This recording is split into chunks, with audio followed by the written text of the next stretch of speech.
Gusto mo bang mapunta sa langit? Ako po si Father Fiel Pareha at ito po ang ating segment, ang Daily Devotion, na kung saan tayo po ay magdarasal, magbabasa at magninilay kasama ng salita ng Diyos sa buong taon. Manalangin tayo. Sa ngalan ng Ama, ng Anak at ng Espiritu Santo. Amen. Halina, banal na Espiritu, liwanagan mo ang aming puso at isip nang maunawaan at may sa buhay namin ng iyong salita. Amen. Our Bible passage for today is from the Gospel of St. Matthew chapter 5, verses 1 to 12, and I read it for you. When Jesus saw the crowds, he went up the mountain, and after he sat down, his disciples came to him.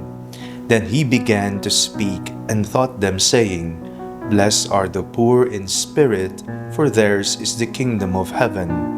Blessed are those who mourn, for they will be comforted.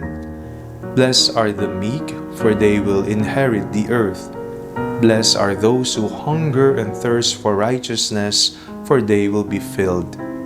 Blessed are the merciful, for they will receive mercy. Blessed are the pure in heart, for they will see God. Blessed are the peacemakers, for they will be called children of God.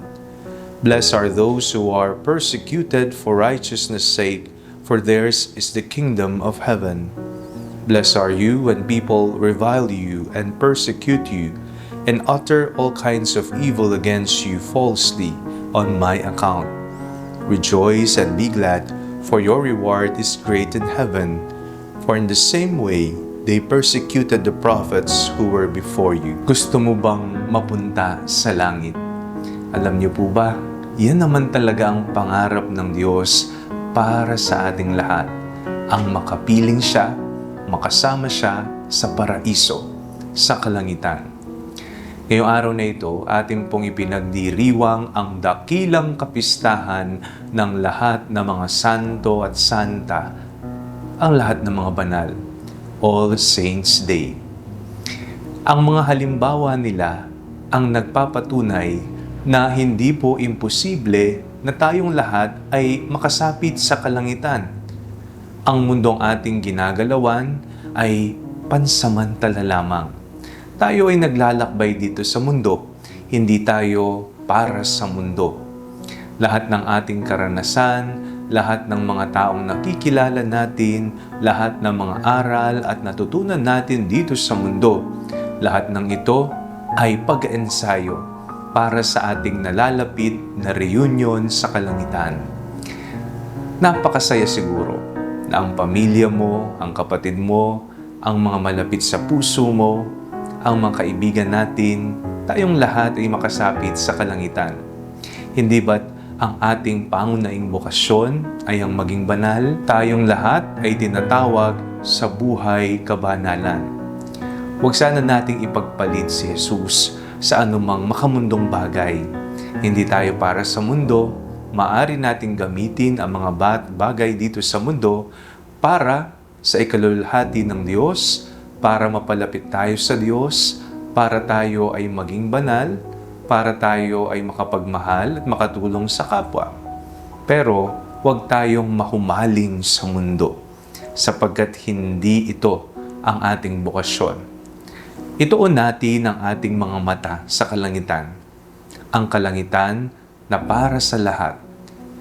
Nasa sa atin na ngayon kung yayakapin natin, kung tatanggapin natin ang regalo ng buhay na walang hanggan ng Diyos. Katulad ng pagyakap at pagtanggap ng mga banal na ating ipinagdiriwang ngayong araw na ito. Nanalangin tayo. Panginoong Hesukristo, maraming salamat po sa mga banal sapagkat sa kanilang halimbawa napapatunayan na kami ay may pag-asa pa, na kami ay tinatawag sa buhay kabanalan. Amen. Sa ngalan ng Ama, ng Anak at ng Espiritu Santo. Amen. Huwag po ninyong kalimutang i-like ang video ito, mag-comment po kayo, and share it with your family and friends. Ang Panalangin Bago Matulog ay may sariling Facebook page na po. Huwag niyo pong kakalimutang mag-like at mag-follow dito, and do not forget to subscribe to our YouTube channel. I-click niyo lamang po ang link na nasa description ng video ito, o kaya naman po, just search Father Fiel Pareha. At kung nais niyo pong maging updated sa ating pagpapahayag, you can join our broadcast channel dito po sa ating Facebook page, o kaya naman po sa ating bulletin board sa TikTok app. God bless you po.